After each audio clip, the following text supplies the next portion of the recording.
con esta nota especial. Acuérdense que esta mañana lo que estamos haciendo es una exposición bíblica. Nuestra iglesia, Palm Beach Church y PBC en español, estudiamos la palabra de Dios, porque es útil para capacitar a su iglesia a vivir una vida de rectitud y al mismo tiempo tiene un gran atributo, porque es viva y eficaz para nuestras vidas.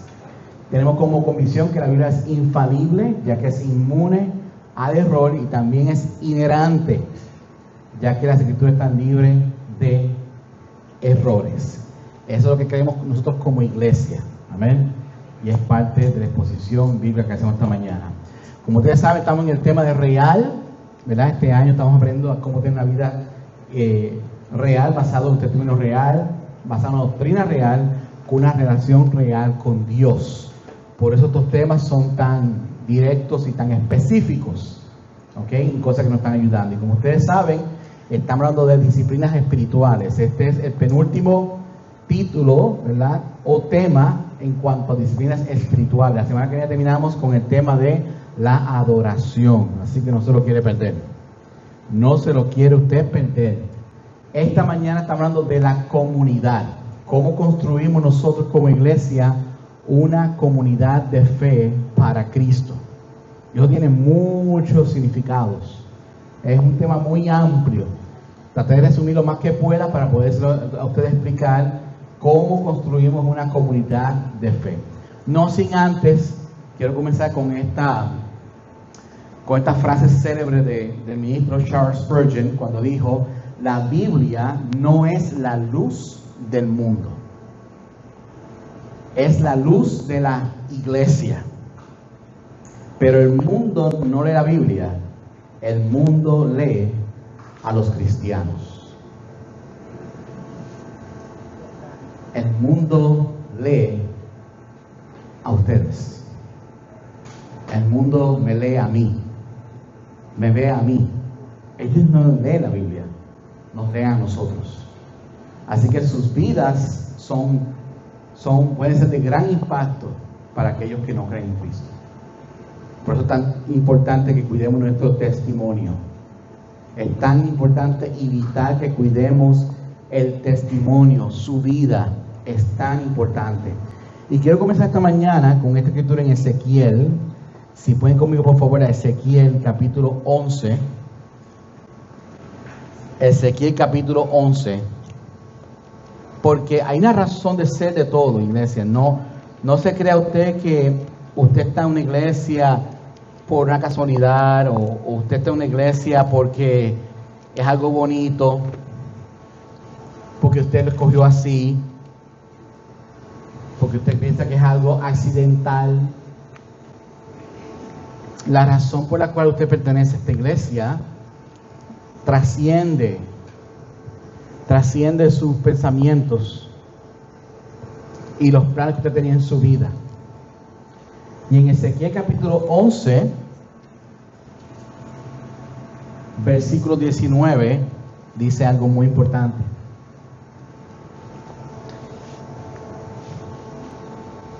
Para comenzar a hablar de esto, de cómo construir una comunidad. Dice: yo les daré un solo corazón y pondré un espíritu nuevo dentro de ellos. Y quitaré de su carne el corazón de piedra y le daré un corazón de carne, para que anden en mis estatutos, guarden mis ordenanzas y los cumplan. Entonces serán mi pueblo y yo seré su Dios. Cuando llegamos a la iglesia, cuando llegamos a los pies de Cristo, antes de comenzar a leer la primera escritura, todos aquí llegamos con un corazón de piedra. Nadie llegó aquí siendo justificado. Nadie llegó aquí ya siendo santificado. Nadie llegó aquí ya siendo glorificado. Todos aquí llegamos en bancarrota, destruidos, con un corazón de piedra. Y con ese corazón de piedra no se puede construir nada. Por eso es que muchos de nosotros vivamos vidas desastrosas. Veníamos de familias rotas. cometimos muchas atrocidades y cometimos demasiados errores. Y una tras otra, muchos de estos errores trajo consecuencias muy nefastas y muy difíciles. Quizás muchos de ustedes no fue la vida tan difícil así, pero su corazón todavía no era de carne. Porque la transformación de un corazón de carne es solamente dado por Dios. Dios es el que da ese corazón. Nosotros aquí no teníamos ese corazón. Cuando muchas veces escuchamos la palabra del Señor, cuando alguien nos hablaba de Cristo, es más, para muchas personas se hace difícil decir Jesús. Y mucho menos decir Jesús es mi Señor y mi Salvador. Entonces cuando llegamos aquí, muchos de ustedes quizás teníamos un poco de interés, pero es cuando Dios cambió ese corazón de piedra, que era lo que teníamos antes, para un corazón de carne. Ahora, ¿cuál es la razón por la cual Dios nos quita de nuestra carne ese corazón de piedra y nos dará un corazón de carne? Para que andemos en sus estatutos, para que guardemos sus mandamientos, para que guardemos también sus ordenanzas y que se cumplan. Entonces seremos su pueblo, y es entonces donde Él será nuestro Dios. Antes de comenzar a construir cualquier comunidad, hay que entender qué éramos y qué somos. Somos gente con un corazón de carne, porque Dios ha transformado nuestro corazón a ese nuevo estado. Por eso es que ahora somos más sensibles al dolor. Ahora podemos identificar mayor o más fácil, ¿verdad?, los problemas en el mundo. Porque cuando estamos en el mundo, pues como que el mundo es así, el mundo es mundo. Ahora que somos creyentes, que somos cristianos, podemos ver que en el mundo hay mucho dolor. Y en ese dolor lo que hace es que endurece el corazón y lo pone duro como piedra. Y tenemos que orar tanto, iglesia, que tengamos todos en nuestras oraciones aquellas personas que tengan ese corazón, que Dios convierta su corazón de piedra en un corazón de carne, que es lo que Dios hace. Amén.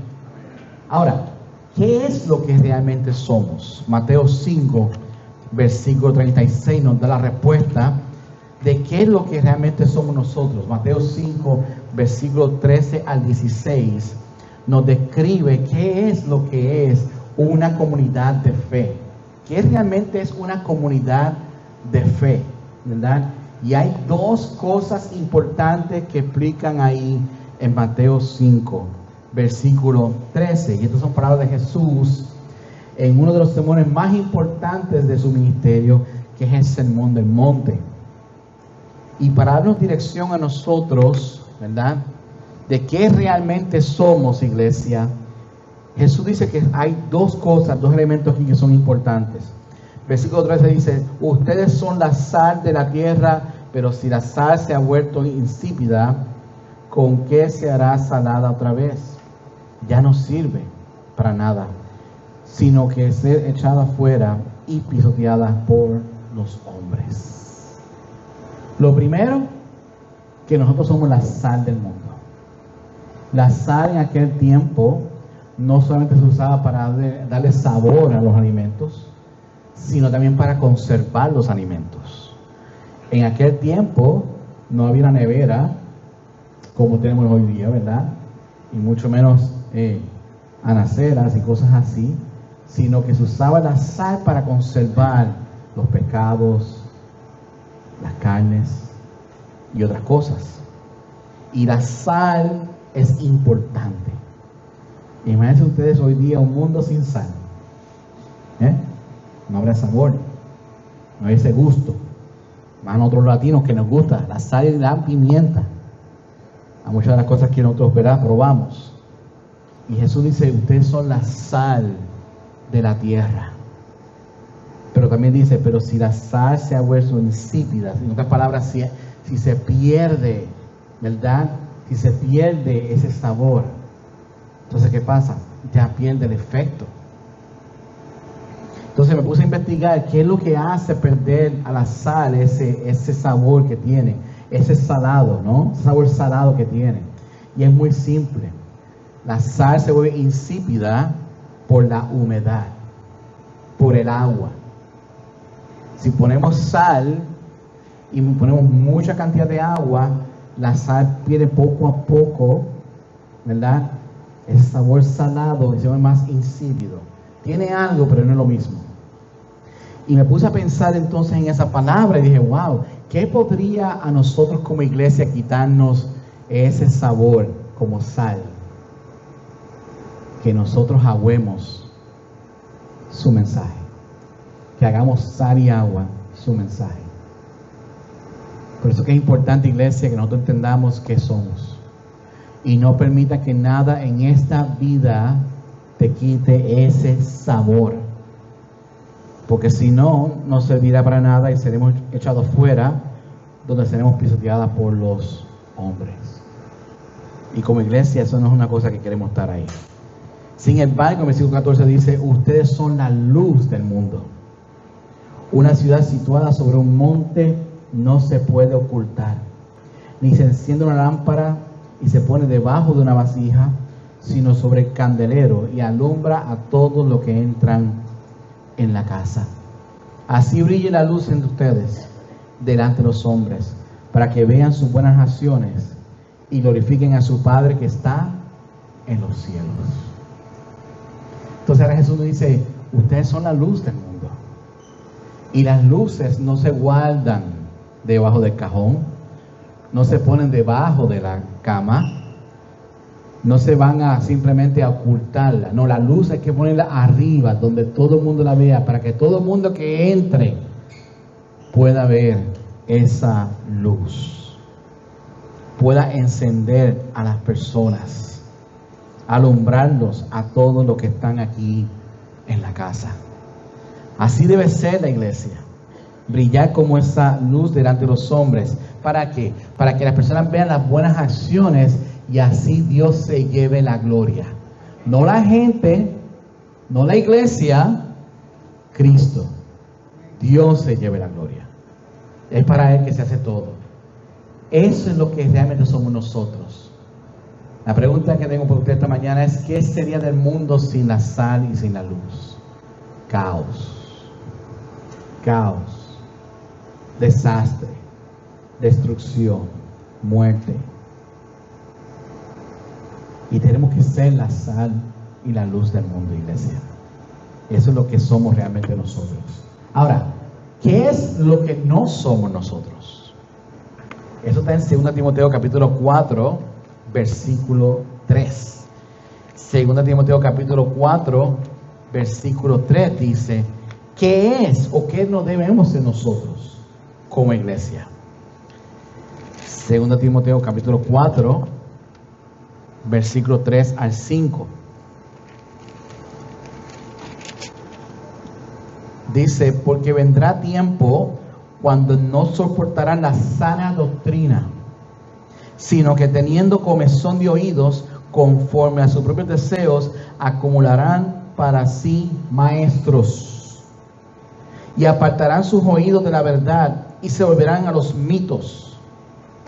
Pero tú sé sobrio en todas las cosas, sufre penalidades, a tu trabajo de un evangelista, cumple tu ministerio.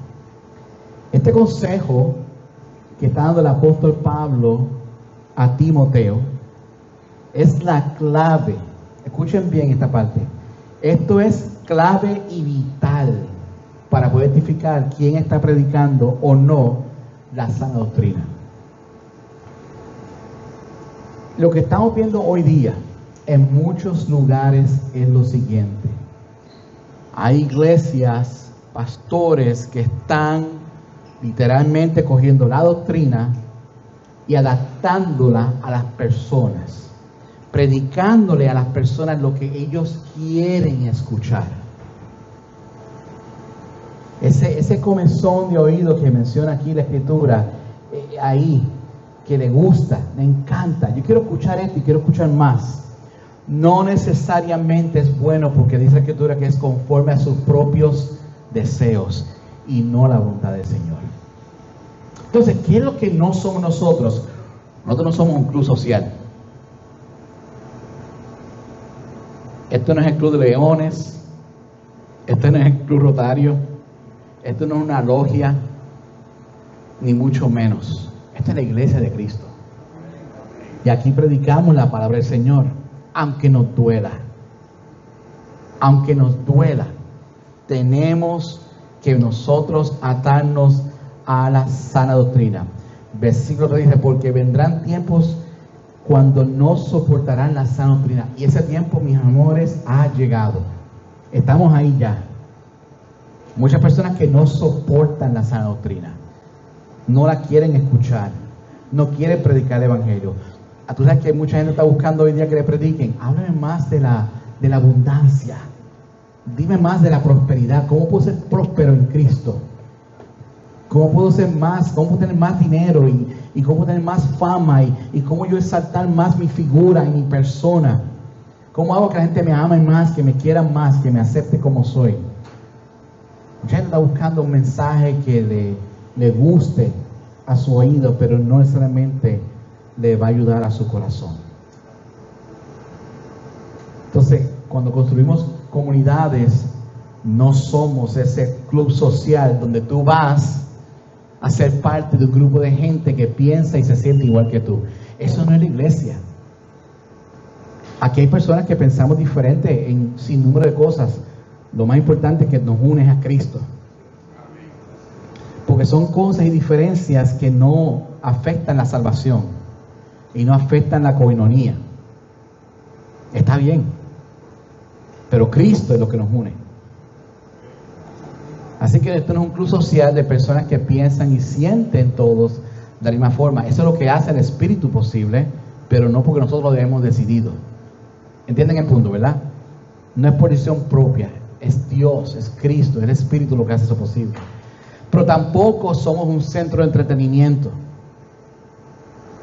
Y nunca queremos convertirnos en un centro de entretenimiento. Y más lugares se están convirtiendo en ese centro de entretenimiento. Ven, pastor, entretenme, háblame. Dime algo que me motive esta mañana. O dime algo que me ayude para esta semana. Si ese es nuestro pensamiento, iglesia, tenemos un pensamiento equivocado. No estamos aquí para entretenerte. Estamos aquí para llevarte la sana doctrina. Traerte el mensaje de Cristo. Decirte a ti lo que necesitamos cambiar en el corazón para glorificar a Dios. Aunque nos duela. Empezando con este servidor. Todos aquí debemos buscar ese mensaje que mueva el corazón, que nos redarguya, que nos impacte, que trabaje en nuestra mente, en tu corazón, que sea como esa espada, como dicen hebreos, de 2 filos, que penetra hasta lo más profundo del alma y del espíritu, hasta lo más íntimo de tu persona. Ese es el evangelio que cambia, que transforma. Esa es la palabra, ese es su efecto. De que no somos buenos, porque bueno es solo uno, Dios. Llamado a vivir en santidad para aquel que murió y resucitó por nosotros. De que Jesús tuvo que dar su vida en el madero porque nosotros éramos incapaces de salvarnos a nosotros mismos. Ese es el mensaje. Y no es un mensaje que entretiene. Es un mensaje que nos mueve a pensar dónde estamos ante nuestro Dios. El ser humano está acostumbrado a que lo entretengan. Si se dan cuenta, una de las industrias más poderosas en el mundo es la industria del entretenimiento. Desde la música y los deportes, que son las cosas más grandes que usted puede ver en esta vida. Dense en cuenta la cantidad de dinero que produce esa industria. Y eso lamentablemente lo están trayendo a las iglesias para hacer atractivas a la gente.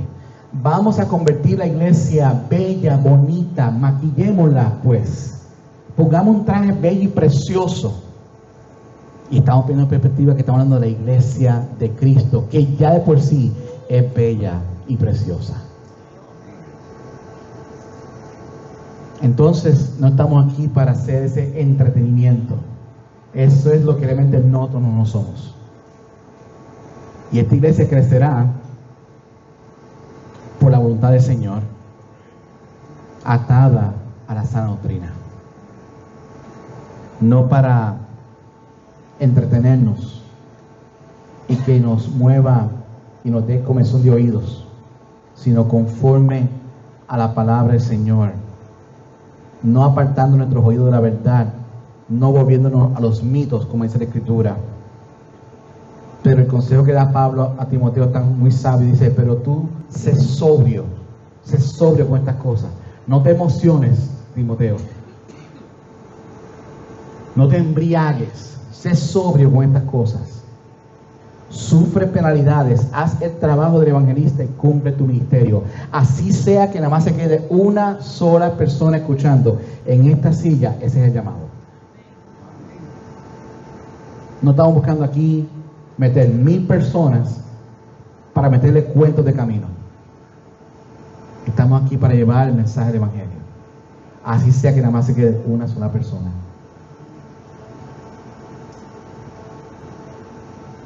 Y eso es lo que no somos. Ahora, ¿cuál es el verdadero llamado como comunidad? En Efesios 4, versículo 1 dice esto: yo pues, prisionero del Señor, les ruego a ustedes vivan de una manera digna de la vocación con la que han sido llamados. Piensen en eso por un segundo. Aquí está Pablo siendo un prisionero del Señor. Él no estaba en un country club, él no estaba jugando golf, él no estaba viendo un tiempo fácil. Él estaba aquí prisionero por la causa del evangelio, y como prisionero, como causa del evangelio, escribe esta carta a la iglesia en Éfeso diciendo: les ruego que ustedes vivan de una manera digna de la vocación con lo que han sido llamados, porque él lo estaba haciendo. Y él está rogando a sus hermanos que vivan de una manera sacrificial, según esa vocación por la cual fueron llamados. ¿Cuál es nuestro verdadero llamado como comunidad? Es esa: vivan de una forma digna de la vocación por la cual usted fue llamado. El llamado no es para recostarse, el llamado no es para sentarse en una silla y calentarla, el llamado no es para vivir una vida tranquila, llena de paz y de gozo. A veces va a haber conflictos, a veces va a haber persecuciones, a veces va a haber dolor en esta vida cristiana, se lo garantizo. Es la única garantía que tenemos. Vivan de una manera digna de la vocación en la cual usted ha sido llamado. Que vivan con toda humildad y mansedumbre, con paciencia, soportándose unos a otros. Y eso es una cosa que tenemos que orar tanto, que tengamos la humildad y mansedumbre unos con otros, soportándonos, iglesia, aunque nos duela, aunque no te guste la hermana, aunque no te guste el hermano, aunque no te guste. Tienes que vivir con humildad y mansedumbre, esforzándose por preservar la unidad del Espíritu en el vínculo de la paz. Y eso es tan importante porque usted y yo, nuestro llamado es esforzándonos a vivir unidos en ese vínculo de la paz. El Espíritu está constantemente uniendo la iglesia, uniendo la iglesia, uniendo la iglesia. Y la que nos dice: yo no quiero ir para allá hoy, no quiero entrar a esa llamada hoy, no quiero ir a la iglesia hoy, estoy cansada, estoy cansado, me siento mal, me siento enfermo. Quiero hacer otra cosa, me quiero ir para la playa, me quiero ir para la piscina.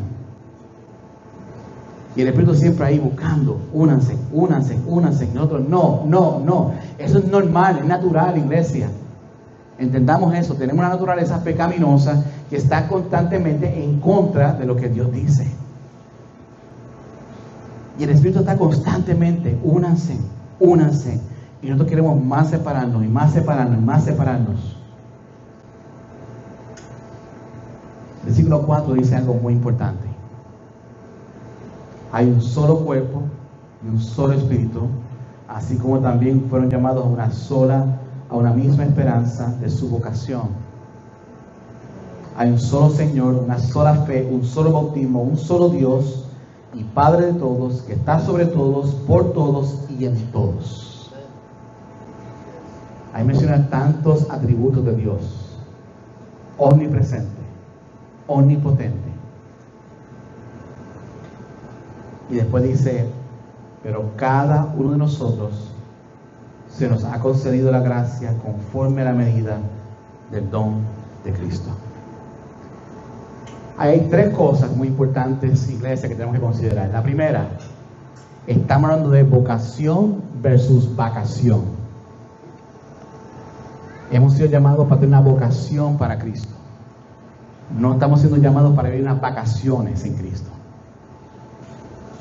Hay una diferencia grande. Yo sé que a veces necesitamos un poco de descanso. Yo entiendo eso. Somos humanos. Pero tampoco podemos aprovecharnos del hecho de que como hemos sido salvos ya, vamos a quedarnos aquí seguritos, segura. Quedemos en este espacio, que nadie me moleste. No estamos aquí para vacaciones. Estamos aquí llamados para vivir una vocación llamada según, conforme a la medida del don de Cristo. De una forma digna. No te estoy hablando de sacrificio versus el descanso. Aquellos que se levantaron esta mañana temprano para preparar los alimentos, ese es el llamado de sacrificio para otros. La segunda cosa, humildad versus humanidad. Tenemos que entender que el llamado de nosotros como iglesia es vivir en humildad.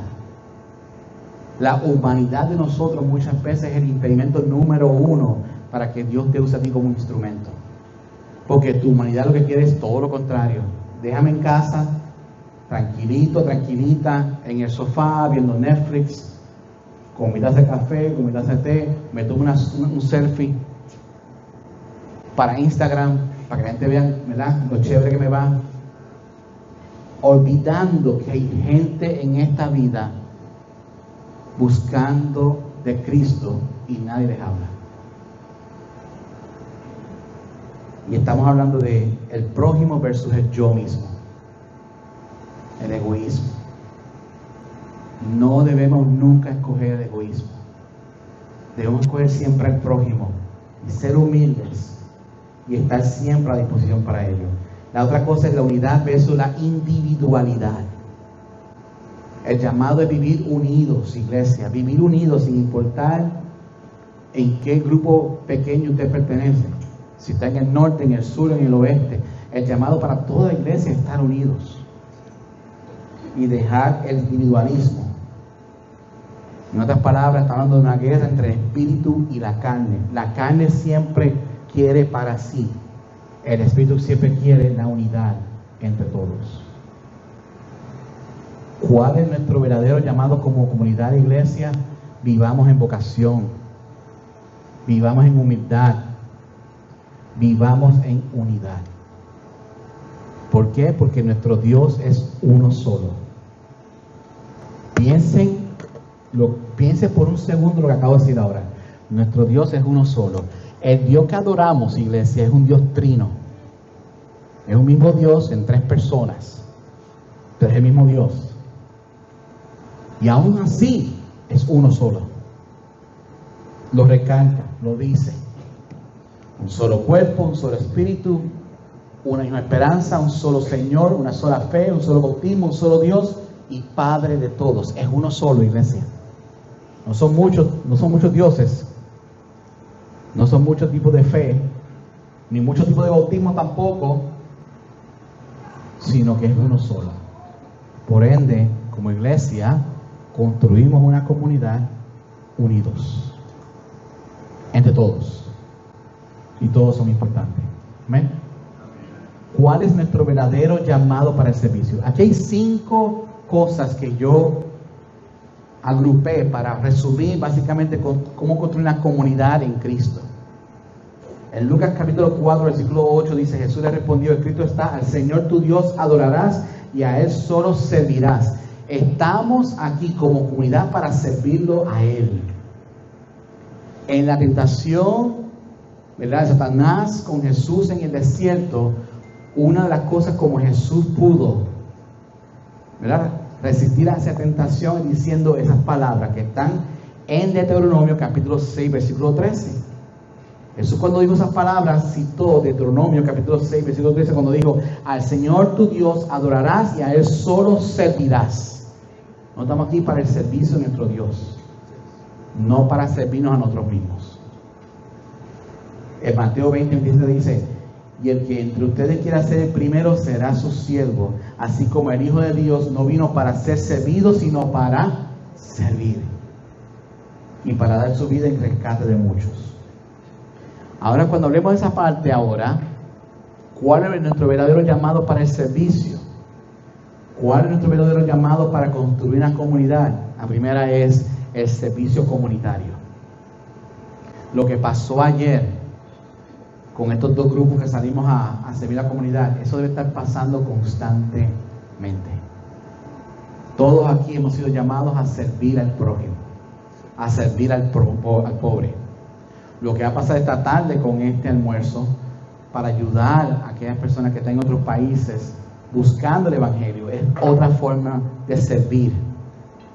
Sirva también a sus vecinos. ¿Cuántos de ustedes aquí tienen comunidad con sus vecinos? Hablan con ellos, les sirven a ellos. Esos sus vecinos, ellos ven cuánto usted es, cuánta sal y luz usted es realmente. Si usted es luz y sal de este mundo, lo primero que se dan cuenta son sus vecinos. O que nuestros vecinos digan que somos igual que los demás. Eso dice mucho de usted. Sus vecinos, si yo quiero saber qué tipo de cristiano usted es, yo no tocaría su puerta, yo tocaría la puerta del vecino. ¿Cómo es los vecinos de al lado? ¿Cómo es su actitud? ¿Cómo es su vida? Ellos saben, porque ellos escuchan los gritos, las peleas, las discusiones, las tiraderas de puertas, los arranques de los autos. Ellos se dan cuenta de todo.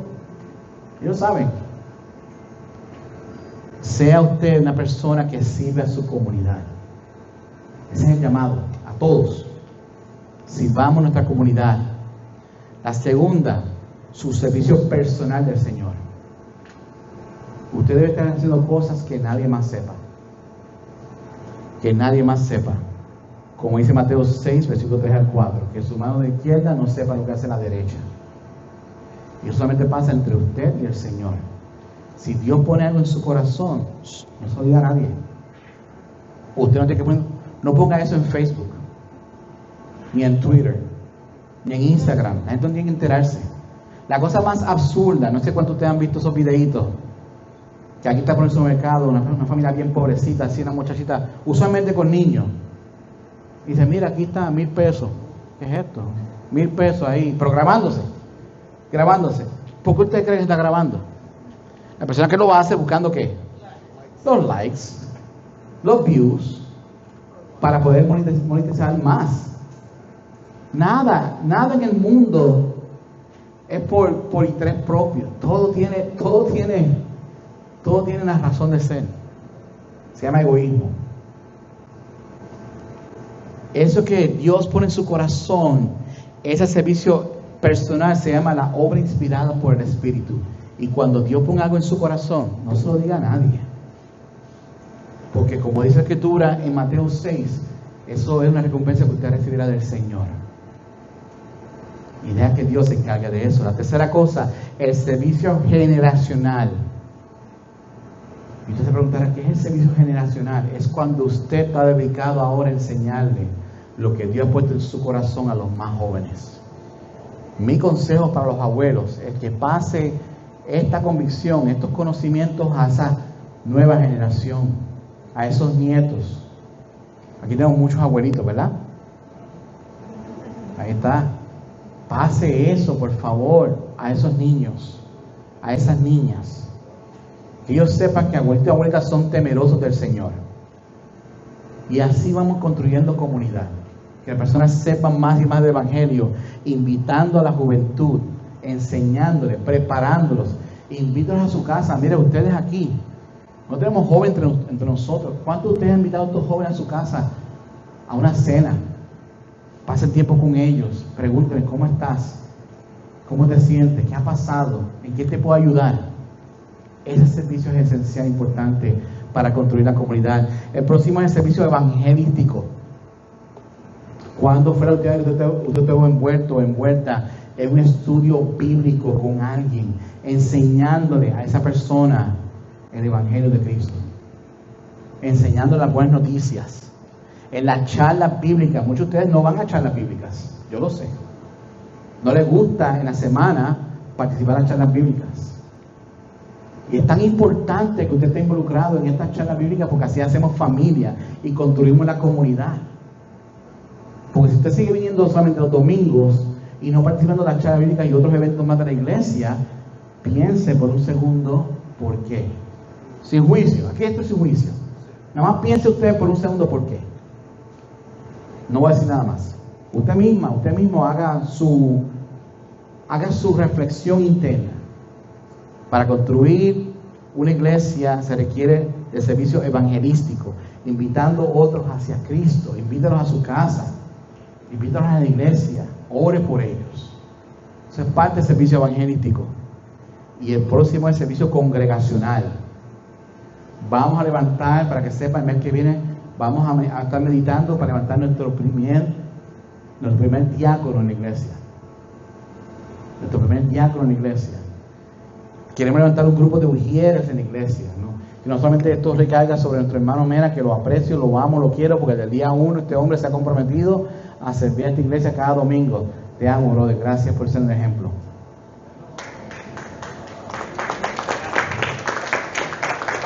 Pero él no debe ser excepción. Deben más hermanos y hermanas inspirarse. Mena, dime, hermanito, cuéntame, ¿qué tú necesitas? Vamos a trabajar esto juntos. Esta congregación necesita eso.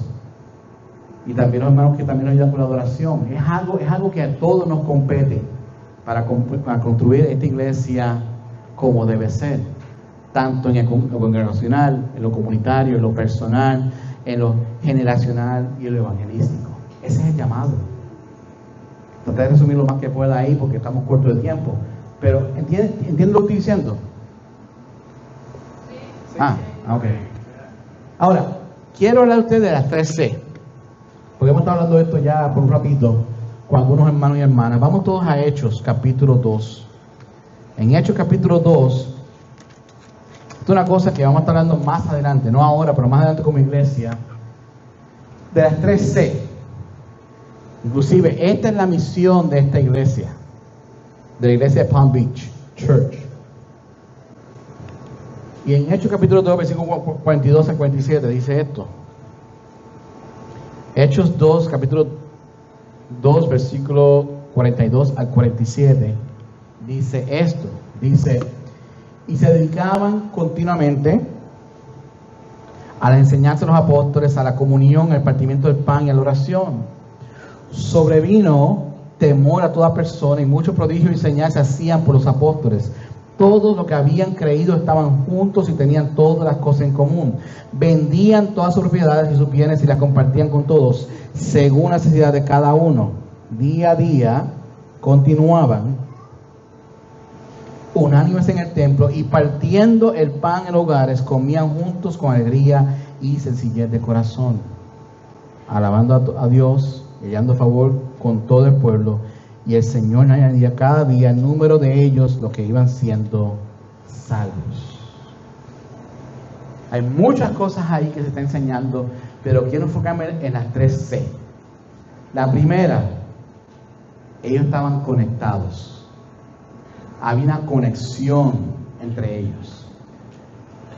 Versículo 42 dice, y se dedicaban continuamente a la enseñanza de los apóstoles, a la comunión, al partimiento del pan y a la oración.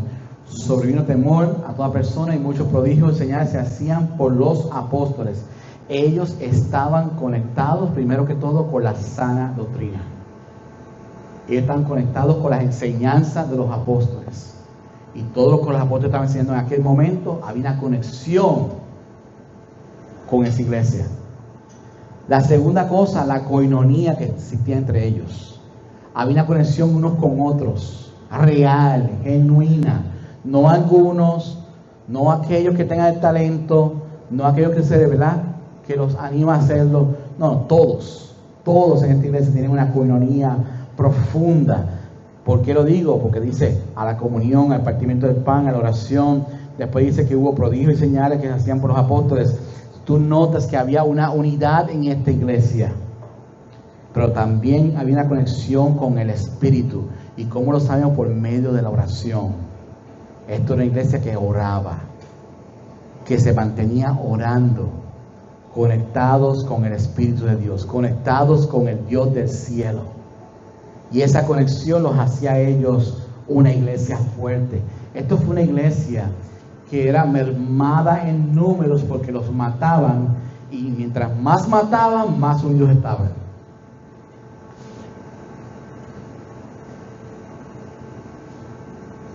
En la China, en estos días, están arrestando a pastores evangélicos y están echándolos a la cárcel. China, el país, a través de su presidente, tiene un mensaje muy contundente. Hay que adorar la política, el presidente y su creencia como país. Nada por encima de eso. Y los chinos, que son nuestros hermanos y hermanas en Cristo, están dispuestos a morir. Pastor dice, si me vas a meter en la cárcel, eso no va a quitar mi convicción en Cristo. Y hay pastores dando su vida, su libertad por el Evangelio. Igual pasa en lugares en África y en otros lugares en el mundo. Hay una conexión real, una intención real. Cuando Mao era que se llamaba el presidente Mao, ¿verdad? ¿Lo dije bien? Gracias. Cuando él murió, se hizo un nuevo censo de muchas cosas y también quieren saber cuántas personas se habían sostenido en el cristianismo. Y el cristianismo se triplicó, aún con ese hombre quemando Biblias, porque la Biblia se había impreso en sus corazones. Y cuando yo miro ese tipo de cristianismo, yo me cuestiono a mí mismo, pensando, ¿qué yo estoy viviendo realmente? Los primeros discípulos estaban dispuestos a dar su vida por la causa de Cristo. Era así el nivel de conexión que tenían. No solamente con la causa del Evangelio, no solamente entre ellos, como iglesia, pero con Dios. Muy profundo su conexión. La segunda era su contribución. ¿Cómo están contribuyendo? Versículo 44 dice, todos los que habían creído estaban juntos y tenían todas las cosas en común, vendían sus propiedades y sus bienes y lo compartían con todos según la necesidad de cada uno. Día tras día continuaban unánimes en el templo y partiendo el pan en los hogares, comían juntos con alegría y sencillez de corazón. Ellos estaban contribuyendo con su iglesia. Esta era su familia. Esto era lo más importante para ellos y su contribución era importante. ¿Y cómo lo hacían? Si había cosas que hacían falta para llevar el Evangelio, ahí estaba a la disposición de todos. También en la hermandad, había personas que estaban pasando necesidades, había gente vendiendo sus cosas para que hubiese igualdad, equidad en la iglesia, que no hubiese ningún tipo de necesidad. Estaban contribuyendo con sus hogares. Sus hogares se habían convertido en lugares de adoración y alabanza, de partimiento de panes, de conversaciones, de refugio. ¿Cómo es tu casa? ¿Es tu casa casa de Dios? ¿Es tu casa un refugio? ¿Es tu casa un lugar de adoración y alabanza, de oración? ¿Es un lugar donde la gente va y puede sentir a Cristo? Porque eso era lo que ellos están viviendo. Y era así como estaban ellos contribuyendo a la causa del Evangelio. Y la tercera cosa es, versículo 47, alabando a Dios y dando favor con todo el pueblo, y el Señor añadía cada día el número de ellos que iban siendo salvos. Esta gente estaban comprometidos. Había un compromiso serio con el Evangelio. Y no solamente eso, que hallaron favor con todo el pueblo, y están comprometidos con su comunidad. La misma comunidad que los estaba matando, todavía ellos estaban comprometidos. Y por último, estaban comprometidos con el Señor. Porque se ve un crecimiento numérico, a pesar de que estaban siendo mermados por la persecución, había un crecimiento numérico. Aquí están 13, conectados, contribuyendo, incomprometidos. Así como hacemos comunidad. ¿No es eso hermoso? ¿No es eso inspirante o inspirador, verdad? Lo es. Nos reta, yo sé que nos reta. Yo a veces me siento aquí que estoy regañando a la iglesia. Quiero que piensen algo. A estas cosas no me con paños tibios, ¿verdad? Vamos a hablar como es, las cosas como son. Este es el reto que tenemos por delante. Al principio esto empezó como una buena idea para simplemente hablar en español. Después de una misión, ahora es una iglesia. Eso es lo que vamos a construir como iglesia. Basado en la sana doctrina del Señor. Amén. ¿Cuál es el perfil de alguien que vive en nuestra comunidad? ¿Cuál es nuestro perfil? ¿Cuál es nuestro perfil como iglesia? En 1 Pedro capítulo 2, versículo 9. Estamos casi terminando, iglesia. 1 Pedro capítulo 2, versículo 9 al 10. Dice algo muy importante.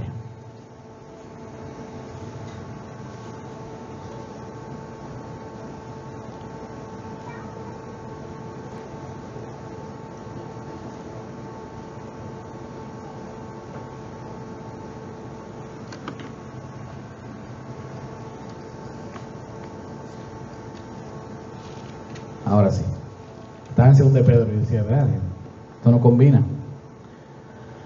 Dice, pero ustedes son linaje escogido, real sacerdocio, nación santa, pueblo adquirido para posesión de Dios, a fin de que anuncien las virtudes de aquel que los llamó de las tinieblas a su luz admirable. Ustedes en otro tiempo no eran pueblo, pero ahora son pueblo de Dios. No habían recibido misericordia, pero ahora han recibido misericordia. Entonces, ¿cuál es el perfil de alguien que vive en nuestra comunidad?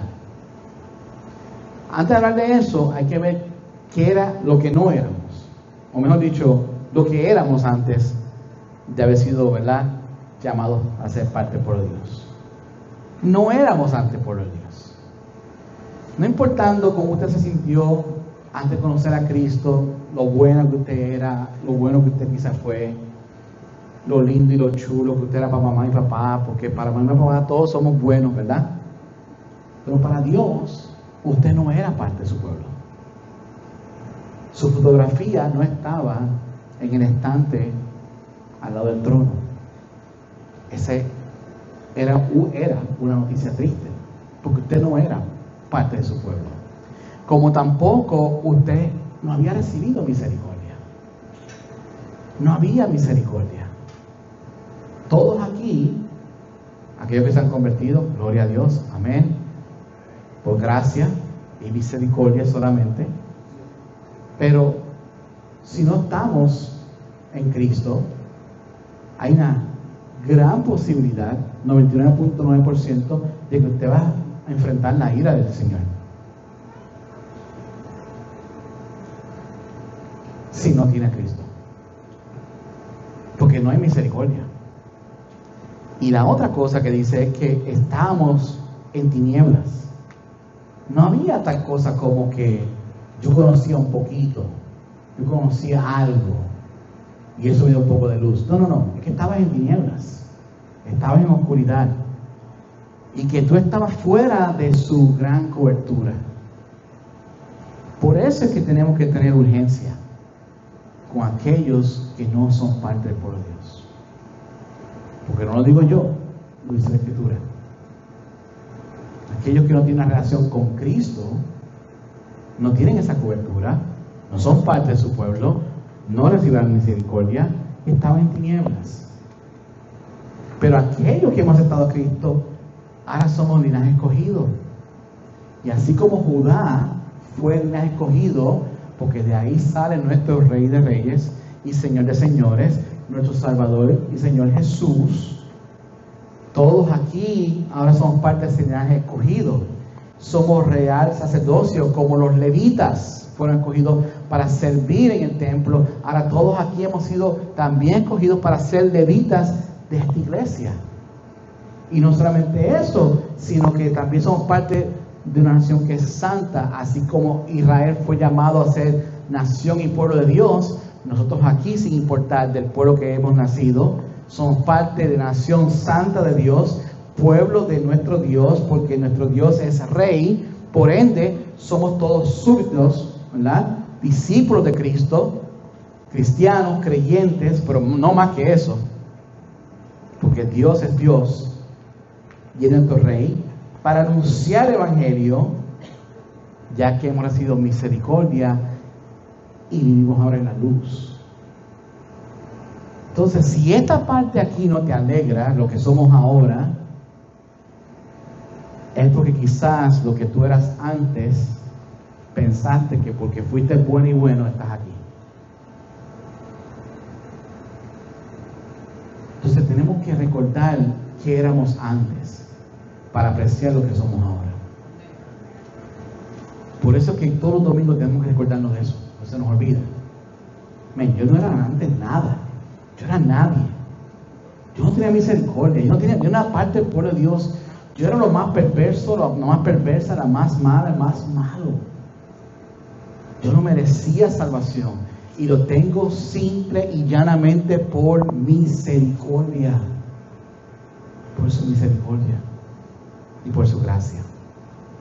Así que cuando estamos construyendo una comunidad, una iglesia, estamos entendiendo qué éramos y lo que somos ahora, para poder ayudar a otros, iglesia, a ser parte del pueblo de Dios. Amén.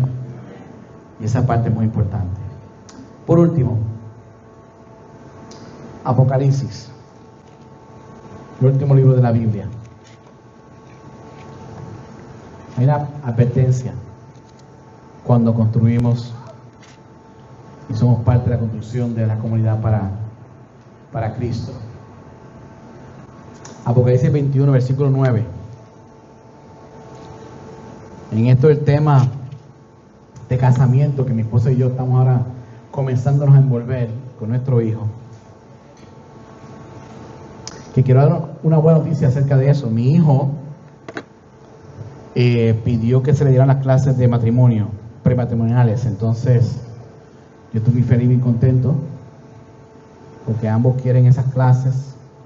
Y ya le dije al pastor, porque él no quiere que sea de yo, o sea, queda Rafael. Buenísimo, muy bueno para mí. Eso me tiene muy contento, me alegré. Y le dije a Rafael, mete el evangelio por ojo, boca y nariz, por favor. ¿Sí? Está bien, ¿verdad? Se le hace un poquito así contundente. Entonces ya tuvimos conversación esta mañana de eso. Pero estoy bien contento. Ahora, ustedes todos han participado, o ustedes personalmente, o ha estado quizás viendo la boda de alguien. Pero ustedes saben que cuando viene esa novia caminando por el medio del atrio, no hay una escena más hermosa que ver una mujer que será esposada en su traje blanco. Y no hay cosa más hermosa porque ella se convierte en la estrella, en la figura más importante de ese evento que se conoce como una boda. Vemos en eso la pureza, vemos en eso ahora dos personas convirtiéndose ahora a ser una sola carne, una sola persona y una nueva familia. A nosotros se nos olvida que Cristo, o sea, que para Cristo la iglesia es su esposa.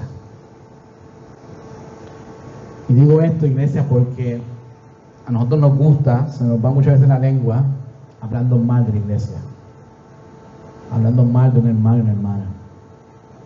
Déjame decirte una cosa, no se metan con la novia del Cordero.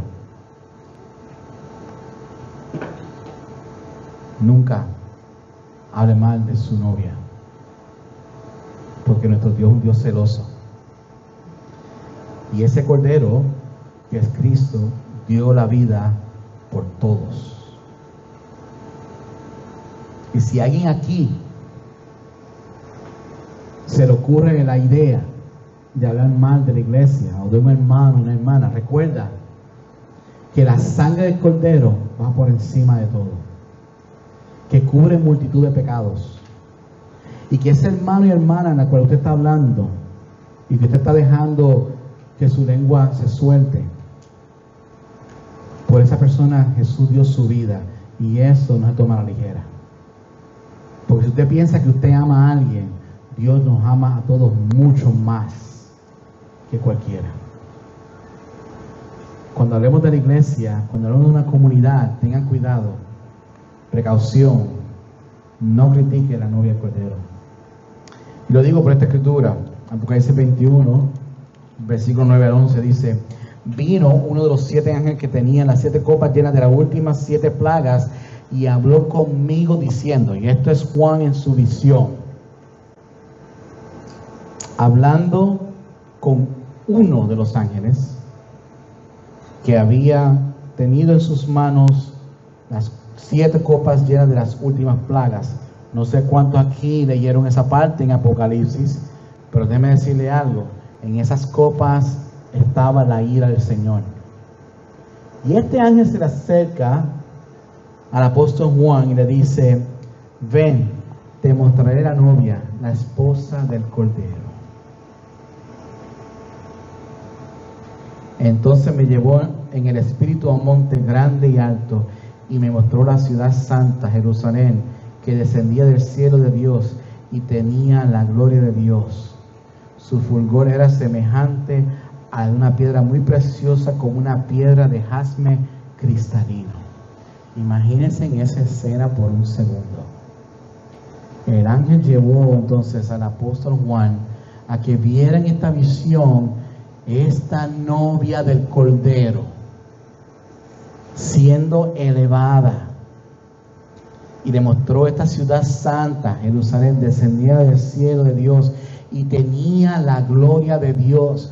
Por eso es que hay que tener cuidado cuando se habla de la iglesia, porque cuando hablamos de la iglesia estamos hablando literalmente de la misma gloria de Dios. Y después dice más adelante, y tenía la gloria de Dios, su fulgor era semejante a una piedra muy preciosa, como una piedra de jaspe cristalino, que cuando yo averigüé lo que significaba eso, era mucho más brillante y de mucho mayor valor que un diamante hoy día. Y esa es la iglesia, y esa es la novia del Cordero. Entonces, cuando compramos la comunidad de fe, recordemos el valor que esto tiene para el Señor. Y antes de decir cualquier cosa, antes de criticar cualquier cosa, piense por un segundo de qué es lo que estamos hablando. No estamos hablando aquí de cualquier otra cosa que no sea la esposa del Cordero. Así que con eso dicho, iglesia, hemos terminado aquí.